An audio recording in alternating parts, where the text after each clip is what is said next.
Oi, bom, hoje eu vou falar um pouquinho sobre substrato e adubação.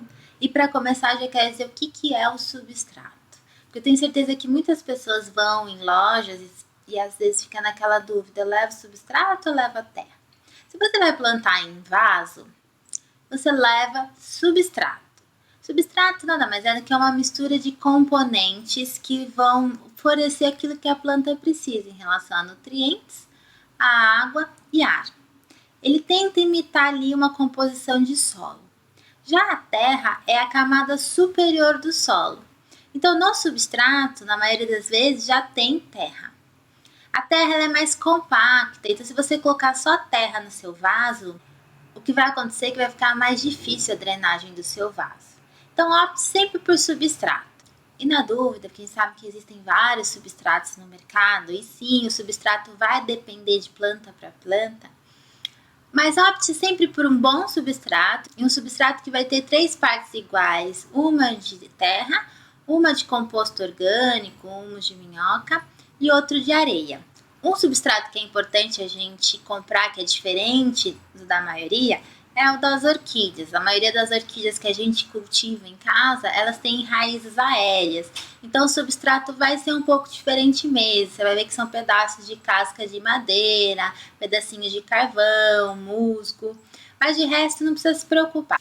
É possível também você adicionar alguns elementos ao seu substrato, como por exemplo a vermiculita, que é um elemento de origem mineral e que ela é ótima para ter em vasos que são de plantas que precisam de bastante água, porque ela ajuda a reter por mais tempo a água no substrato.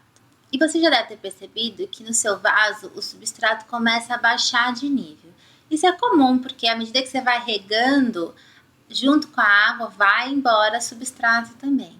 E assim como o substrato vai embora, os nutrientes também vão embora. Mas também porque a planta consome aqueles nutrientes. Então entra aí a adubação. A adubação com adubos orgânicos, que são os que eu indico, ela é ideal que seja feita mensalmente. Menos naqueles meses de inverno, junho, julho, que a planta vai estar hibernando.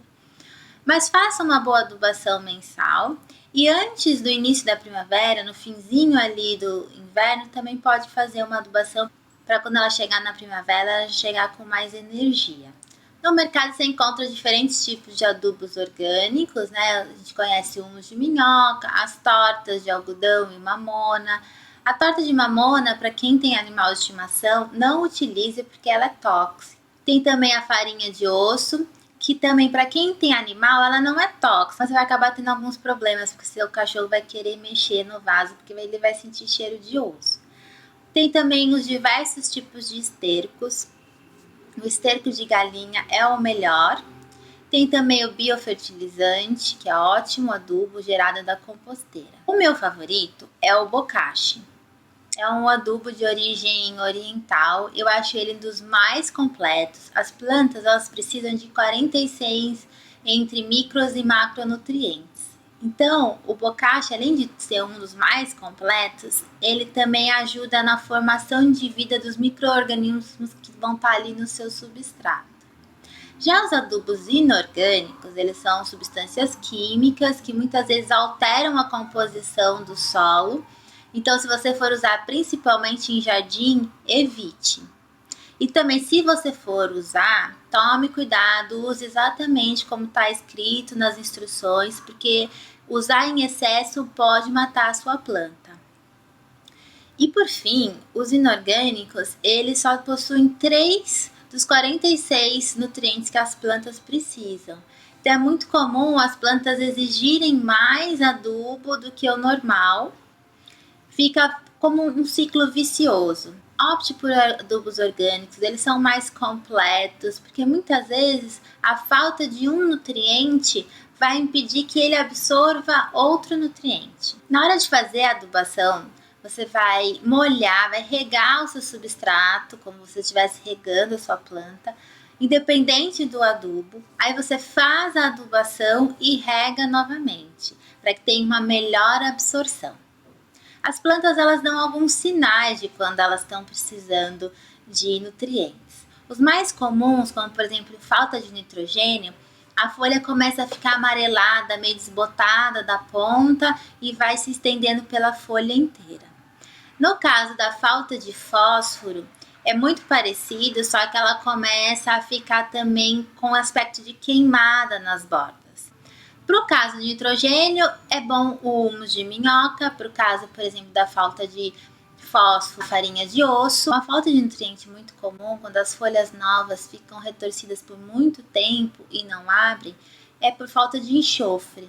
E um jeito simples de resolver isso é colocar suas plantas para tomar água da chuva. Começou a chover, põe todas as plantas para fora. A melhor água para regar suas plantas é a água da chuva. Uma forma sustentável para quem cultiva plantas em casa é compostar também, porque a compostagem ela gera 2 adubos ótimos. O humus de minhoca, quando você tem minhoca na sua composteira, ou o composto orgânico. E o biofertilizante, que é um adubo orgânico líquido que você pode tanto usar para regar suas plantas, quanto para borrifar nas folhas. É um ótimo adubo foliar. Bom, eu acho que sobre adubação e substrato, era isso que eu queria falar. Se ficou dúvida, pode continuar me mandando que eu vou respondendo. E amanhã eu vou falar sobre a escolha do vaso. Até, um beijo, obrigada.